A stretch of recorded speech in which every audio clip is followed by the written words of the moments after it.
இருக்காங்க. வாங்க திருமதி பானுமதி அம்மா, உங்களோட கருத்தை நம்மளோட நேயர்களோட பகிர்ந்துக்கங்க.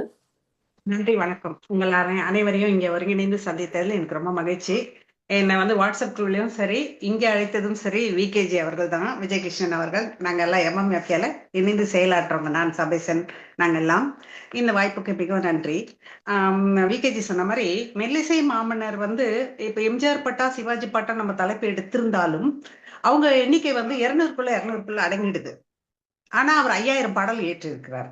அப்போ 200 400 போக மீதி 5000 பாடல் 4000 பாடல் எப்படி ஏற்றினார்? மற்ற கதாநாயகருக்கும் ஏற்றினார். சோ எல்லாருக்காகவும் தான். சிவாஜி எம்ஜிஆர் தான் ஹிட் கிடையாது, எல்லா பாடல்களும் ஹிட் தான். நீங்க எடுத்துக்கிட்டீங்க மெட்ராஸ், நல்ல மெட்ராஸ், முத்துக்குளிக்க வாரிகளா, இதெல்லாம் நாகேஷ்க்கு. முத்துக்குளிக்க வாரிகளா நாகேஷ் சேஷத்துக்குனே அமைக்கப்பட்ட மாதிரி இருக்கும். அந்த அந்த மியூசிக்கை வச்சுதான் அதுக்கப்புறம் காட்சி எடுக்கிறாங்க. அப்போ அந்த மியூசிக்கை ஒட்டி அவர் நடிச்சுட்டு போனா போதும். இப்படி அவங்கள லாங்குவேஜ் செட் பண்றதே அவர் தான். இப்ப விகேஜி நாங்கள் கூட அடிக்கடி இதெல்லாம் சொல்லுவோம். இப்போ எம்ஜிஆர் வந்து அது அந்த பறை போலன்னா அப்படி கை உயர்த்தணும். அதுக்கு அந்த காம்போசிஷன் வச்சாதான் அவருக்கு அந்த கை அப்படி மேல போகும். இப்ப பாவாடை தாவணியில் பார்த்த வருவானா சிவாஜி அந்த இடத்துல ஓடக்கூடாது, அதிரக்கூடாது, நடக்கணும், மென்மையா நடக்கணும். அப்ப மென்மையா இசை மட்டும்தான் கொடுத்தாதான் அவர் வந்து கொஞ்சம் கூட பாடி லாங்குவேஜை அதிகப்படுத்த முடியாது.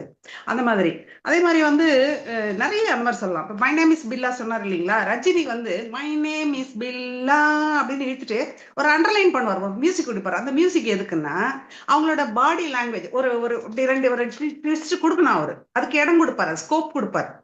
அந்த ரசிகர்களுக்கு இதுதான் வைக்கணும்னு டைரக்டர் கோரிக்கைக்கு ஏற்ற மாதிரி அந்த அடுத்த லைன்ல ஒரு அண்டர்லைன் ஒண்ணு பண்ணுவாரு. அதெல்லாம் எல்லா நடிகருக்கும் நீங்க பாத்தீங்கன்னா உங்களுக்கு தெரியும். ஒண்ணும் இல்ல, சோக்கு அலங்காரம் போதுமடின்னு ஒரு பாட்டு, சோக்கு அது ஹிட் சாங். அந்த மாதிரி நடிகருக்குன்னே நம்ம சொல்ல முடியாது, எல்லாமே ஹிட் சாங்ஸ் தான். இப்போ நான் அப்படியும் இந்த தலைப்புக்கு ஏற்ற மாதிரி ஒரு சிவாஜி பாடல் ஒன்றும் எம்ஜிஆர் பாடல் ஒன்றும் நான் எடுத்திருக்கிறேன். சிவாஜி பாடல் வந்து மனிதரில் மாணிக்கம். மனிதரில் மாணிக்கம்ன்ற ஒரு படத்துல ஹீரோக்கான டூயட் கிடையாது. சாதா அவர் வந்து ஒரு டாக்டர், ஒரு மனப்பிறழ் பெண் வர்றா, அவளுக்கு வைத்தியம் கொடுக்கும் போது அவள் போக்குல போய் அவளை வளைச்சு, அவள் கத்தியோட இருக்கா, அப்ப அவளை வளைச்சு பிடிக்கிறதுக்காக அவளை காம் டவுன் பண்ண ஒரு பாட்டு பாட்டாரு. அவ பாட சொல்றா, அப்ப ஆட சொல்றா, அதுக்கு பாட்டாரு I will sing for you, guitar I will dance for you. அப்ப ஆங்கிலம் வரும்போது வெஸ்டர்ன், அதுக்கு கிடார்லாம் வந்துடும்.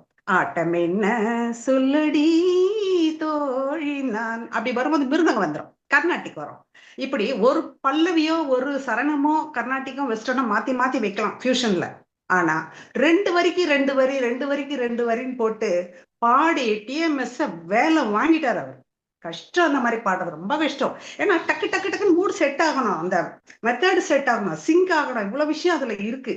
அப்படியெல்லாம் ஒரு சேலஞ்சிங்கா ஒரு பாட்டு அமைச்சிருக்காரு. அந்த பாட்டு கேட்டீங்கன்னா தி பெஸ்ட் நான் சொல்லுவேன், தி பெஸ்ட். அந்த மாதிரி பாடல் அது.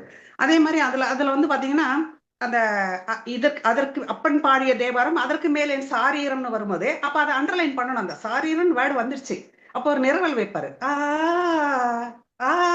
அப்படின்னு ஒரு நிரவல் ஒன்று வைப்பாரு. அதுக்கப்புறம் இந்த நீ கேள் ஸ்வரங்களை சொல்றாரு. மை மேட் கேர்ள் நீ கேள் அப்படின்னு கேட்கும் போது ஸ்வரங்களை வச்சு பாடுவார். அப்புறம் ஆட்டம் என்னன்னு வரும்போது கதகளி ஆட்டம் பிடிக்குமான் போது கதகளி மியூசிக் வச்சிருப்பாரு, செண்டையெல்லாம் வச்சு கதகளி மியூசிக் வச்சிருப்பாரு. அதே மாதிரி நீ ஆடுன்னும் போது ஜதி சொல்வார். அப்போ அந்த கவிஞர் வந்து அதுதான் எழுதியிருக்காங்க, ஸ்வரங்களை சேரு ஜதிய சேருன்னு அவங்க சொல்லல. இதெல்லாம் மியூசிக் டைரக்டரோட ஆர்னமெண்டல் அப்படின்னு நான் சொல்லுவேன். அப்படி அழகுபடுத்திக்கிட்டே போவார். அதே மாதிரி அதான் சொல்றேன் இல்லையா, சங்கீத பிரியன் சந்தங்கள் சொல்லுவாண்டின் போது அந்த இடத்துல தத்தி திருதுன்னு சந்தத்தை வைப்பார், அப்படி வைப்பாரு.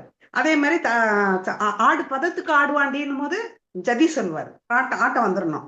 பெண்ணே உன் கை ராஜாங்கம் தான் எல்லோரும் ஆடணுமான்னு கேட்கும்போது போக்கு அப்படியே ஒரு நாள் எவ்வளவு ஃபியூஷன்ல எவ்வளவு வெரைட்டி கொடுக்குறாரு பாருங்க, இவ்வளவு கொடுப்பாரு. அது மாதிரி அந்த பாட்டு வந்து ரொம்ப பிரமாதமான பாட்டு. அதெல்லாம் பேசணும்னா 1/2 மணி நேரம் பேசலாம், அந்த மாதிரி அவ்வளவு விஷயங்கள் இருக்கு. நம்ம விகேஜி எல்லாம் கேட்டிருக்காங்க, அவங்களுக்கு தெரியும். அதே மாதிரி இப்ப எம்ஜிஆர் பாடல்கள் வந்தோம்னா அன்று வந்ததும் அதே நீளம் அந்த பாடல் எடுத்துக்கலாம். அது வந்து சச்சச்சா பாடல் முறை, அது புதுமை, நம்ம தமிழ் திரையுலகத்துக்கு அது புதுமை. எடுத்த உடனே அந்த பியானோ வாம்பிங் ஆகட்டும், அந்த டபுள் பாஸ், அந்த இதெல்லாம் கொடுத்த உடனே அப்படியே அந்த பியானோல ஒரு இது வாசிச்சு காட்டுவார், ஒரு ஆரோகணம் வாசிச்சு காமிச்சிட்டு ரிசால்வ் பண்ணிட்டு அன்று வந்ததுன்னு உடனே குழுன சச்சச்சா, இன்று வந்ததுன்னா சச்சச்சா, அது ரொம்ப அழகு அது. அப்புறம் அந்த முடிவு வரியிலிருந்து பீசஸ்ல எடுப்பாங்க, இருவர் கண்ணுக்கும் ஒரே நில பாடிட்டு பல்லவிக்கு வருவாங்க. இதெல்லாம் ஒரு ஆர்னமெண்ட்.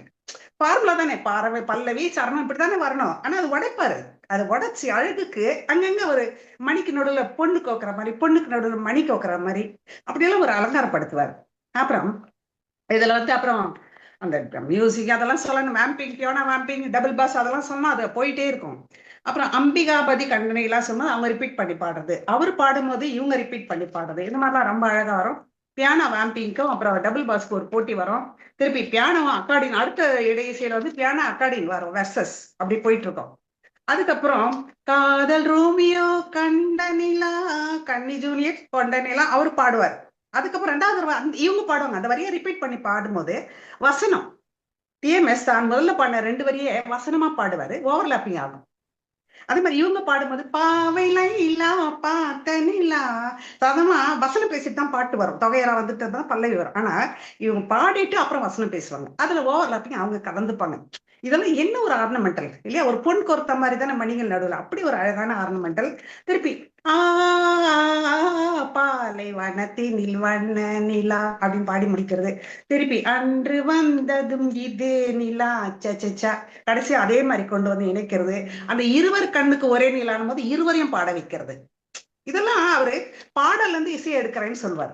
அந்த மாதிரி பாடல்ல இருந்து, வரிகள்ல இருந்து, காட்சியில இருந்து, கதாபாத்திரம் வந்து இசையை தான் எடுப்பார தவிர அவர் வந்து பெரிய 2 தூண்களான சிகரங்களுக்கும் சரி, நாகேஷ் சோ போன்ற கடைநிலை மனிதர்களுக்கும் நடிகர்களுக்கும் சரி, நம்ம ஒண்ணும் இல்ல, ரமா பிரபாக்கு தேனாற்றும் கடைநிலைன்னு ஒரு பாட்டு, உத்தரவின்றி உள்ளேவா பாட்டுல, அந்த பாட்டுல பாத்தீங்கன்னா அவ்வளோ ஆர்னமெண்டல், அவ்வளவு மெசேஜ். அதை பத்தி மட்டும் ஒரு 20 நிமிஷம் பேசலாம். ரமா பிரபாக்கு இதை நம்ம என்ன சொல்லுவோம், நடிகருக்கானது அல்ல, காட்சி, இயக்குனர் தேவை, வரிகள், இப்படி நிறைய ஆஸ்பெக்ட் வச்சு அவர் பாட்டு. அதனாலதான் நிறைய வெரைட்டியை பார்க்க முடியுது. நான் கூட சொல்ல விஜய் கிருஷ்ணன் சார் சரேசனுக்குலாம் தெரியும், அவருடைய பாடல் இசை என்பது ஹலபீடு இருக்கிற தூண்கள் மாதிரி. 1500 தூண்கள் இருந்தாலும் ஒரு தூண் மாதிரி ஒரு தூண் இருக்காது, ஏதோ ஒரு சின்ன மைனூட் வித்தியாசங்கள் இருக்கும். அதுதான் மெல்லிசை மாமலர் எம்எஸ்வி என்று சொல்லிக்கொண்டு வாய்ப்புக்கு நன்றி தெரிவிக்கிறேன். நன்றி, வணக்கம். ரொம்ப நன்றி அம்மா. ரொம்ப